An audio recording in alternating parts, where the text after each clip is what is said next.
Hi, everyone. Welcome to our Continuing Teacher Professional Learning course 471, hosted by Brooklyn Botanic Garden. There are three lead teachers working on this course with you. My name's Catherine. I'm one of the lead teachers that will work on this course. And I'm Nicole, working alongside Catherine. And And I'm Emily. So we just wanted to kind of introduce ourselves and give you some information about the course so that you can be fully prepared to participate with us as we get started together.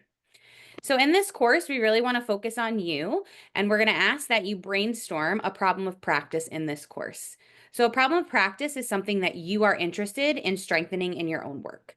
So this could be something that you want to brainstorm around, you want some different opinions on, maybe you're having a challenge that you would like some new ideas on, or maybe you have some artifacts. It could be student work, a data set that you want to analyze and reflect on.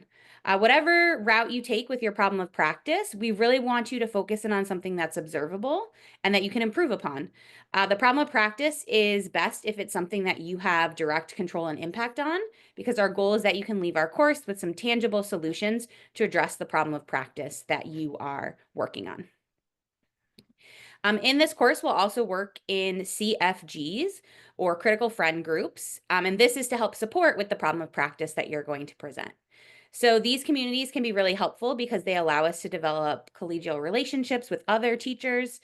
It encourages us to be reflective about our practice. It helps us to build our capacity to problem solve about things that we are working on in our schools. It helps promote collaboration amongst colleagues. And most importantly, it gives us space to find solutions in a positive and very productive way. okay, and so now you must be wondering, how can the CFG work support you? Well, there are multiple ways in which that can happen. So, firstly, we can look at student work to better meet the needs of your students. And so that may involve you bringing in examples of student work where you'll be able to get feedback on either the work, maybe it's the lesson, maybe it's the way in which it was executed. You'll have the opportunity to tune a lesson plan or like a curriculum map to improve it for the future. And so you would bring in that plan, that curriculum map, whatever activity it might be, and your critical friends group will provide you with suggestions on what are some things you can do to make it better and improve it. You can also do some brainstorming together, and that's like a really broad one.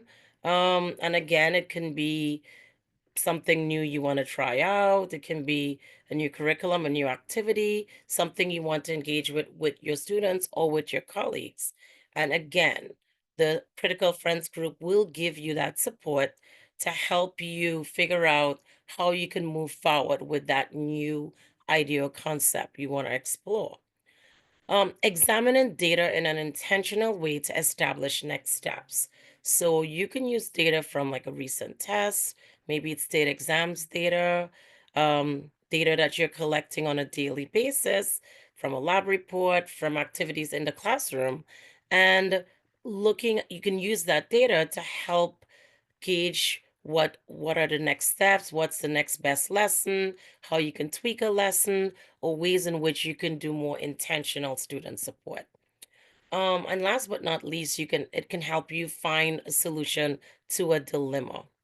And in finding a solution, we have dilemmas with our students, dilemmas with our colleagues that we're constantly trying to figure out how to problem solve. And so you can bring that dilemma, and your critical friends group will help guide you in the right direction, help probably change your thinking or your outlook at that dilemma.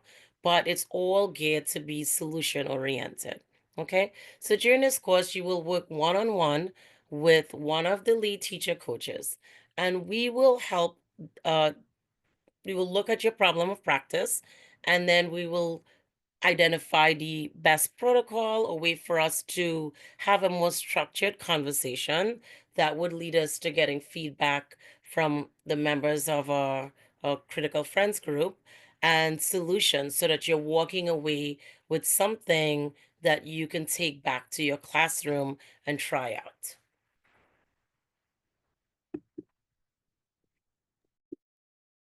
Okay, now we're going to talk about how to get the most out of a critical friends group. be open and honest, active listening, constructive criticism, and reflecting and responding. In our sessions, we're going to build our skills on active listening and constructive criticisms. And through our work in the Moodle and as a group, we're also going to spend some time relationship building.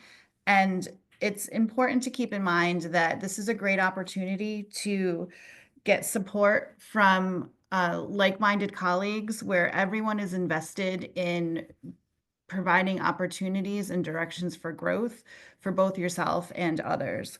So please take some time to think about different possibilities for what you're going to be choosing from your problem of practice.